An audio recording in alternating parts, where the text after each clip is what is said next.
Good morning class. बेटा आज हम 16 चैप्टर पढ़ेंगे योजकस्तत्र दुर्लभः, यानी कि कोई भी वस्तु दुर्लभ नहीं होती है, उसे कहीं ना कहीं लगाने योग्य होती ही है।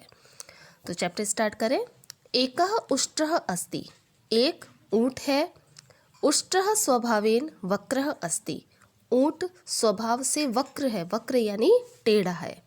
सह सर्वदा दोषम एव पश्यति, वह सर्वदा यानी हमेशा, दोषम दोष यानी गलतियां ही, एव यानी ही, पश्यति देखता है।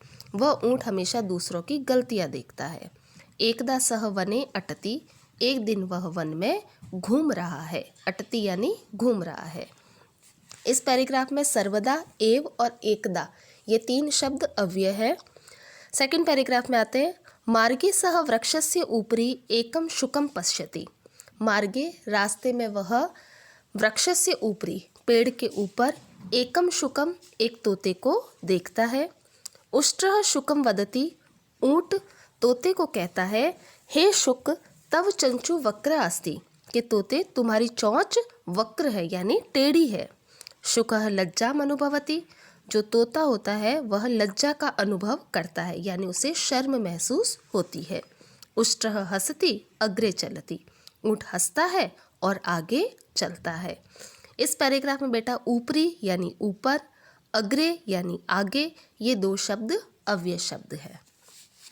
थर्ड पैराग्राफ में मार्गे सह कुक्कुरम पश्यति, रास्ते में वह कुक्कुरम यानी कुत्ते को देखता है। उष्ट्रः कुक्कुराय कथयति, ऊँट कुत्ते को कहता है, हे कुक्कुर तव पुच्छम तु वक्रम अस्ति, तुम्हारी पूंछ तो वक्रम है यानी टेढ़ी है। कुक्कुरः लज्जाम अनुभवति, कुत्ता लज्जा अनुभव करता है यानी उसे भी शर्म आती है। उष्ट्रः हसति अग्रे चलति, ऊँट हंसता है और आगे चलता है। इस पैराग्राफ में भी बेटा तू यानी तो और अग्रे यानी आगे, ये दो शब्द अव्यय शब्द हैं। कुक्कुरम का मतलब कुत्ता होता है, पश्यति का मतलब देखता है और कथयति का मतलब कहता है। चलती चलता है, अनुभवती यानी अनुभव करता है। फिर आते हैं हम अगले पैराग्राफ में। सह मार्गे बकम पश्यति, वह मार्ग में बक देखता है, बक यानी सारस को देखता है। बकम दृष्ट्वा उष्ट्रः वदति, बक को देखकर, दृष्ट्वा यानी देखकर, त्वा प्रत्यय है तो देखकर, उष्ट्रः वदति ऊँट कहता है, तव ग्रीवा वक्रा अस्ति, तुम्हारी ग्रीवा, ग्रीवा यानी गर्दन, वक्र है यानी टेढ़ी है। बकः लज्जाम अनुभवति, बक भी लज्जा का अनुभव करता है। उष्ट्रम प्रति पश्यति अपि न, और ऊँट की तरफ देखता भी नहीं है। इस पैराग्राफ में बेटा प्रति, अपि और न ये तीनों शब्द अव्यय हैं। मार्गे श्रगालः मिलति, मार्ग में श्रगाल मिलता है, श्रगाल यानी सियार मिलता है। श्रगालः पृच्छति, श्रगाल पूछता है। अब अभी तक जितने भी सेंटेंस थे उसमें ऊँट कहता है, लेकिन इस सेंटेंस में अब श्रगाल पूछता है।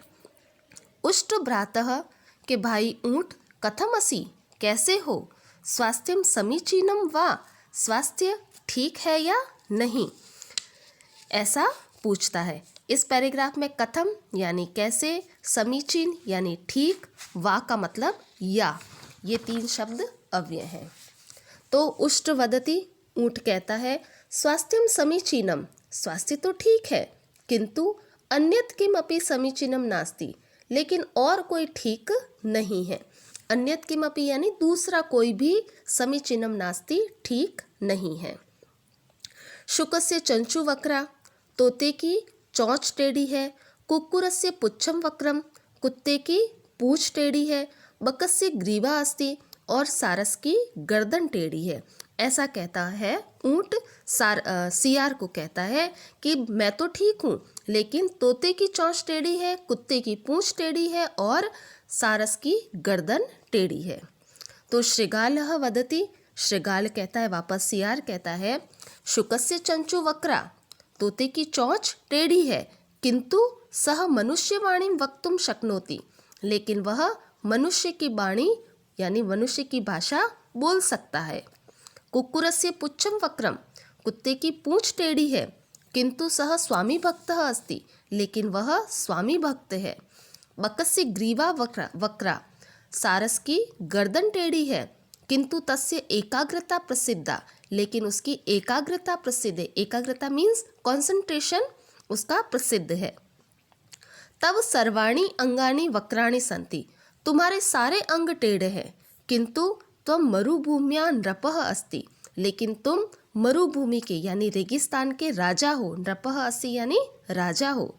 एवं इस प्रकार देव निर्मितम सर्वम योग्यम एव अस्ति, इस प्रकार भगवान ने जिसको निर्मित किया है, जिसको बनाया है, सर्वम योग्यम, वो सब योग्य ही है, यानी कि कोई भी बेकार नहीं है, बिना काम का कुछ भी नहीं है, सभी योग्य है। किमपि निरर्थकम नास्ति, कुछ भी निरर्थक नहीं है। इसी प्रकार से एक श्लोक भी कहा गया है, अमंत्रम अक्षरम नास्ति, कोई भी अक्षर अमंत्र नहीं होता है, यानी कि कहीं ना कहीं यूज जरूर आता है वो अक्षर। नास्ति मूलम अनौषधम, कोई भी मूल यानी जड़, वो औषधि अवश्य होती है। कोई भी पेड़ की जो जड़ होती है वो किसी न किसी औषधि में जरूर काम आती है। अयोग्य पुरुषः नास्ति, कोई भी पुरुष अयोग्य नहीं होता है। केवल योजकः तत्र दुर्लभः, केवल उसको कहीं ना कहीं सही स्थान पर लगाने वाला चाहिए। किसी भी व्यक्ति को वो अयोग्य नहीं होता, उसे सही स्थान पर सही काम में लगाने वाला चाहिए। आई होप चैप्टर समझ में आया होगा। धन्यवाद।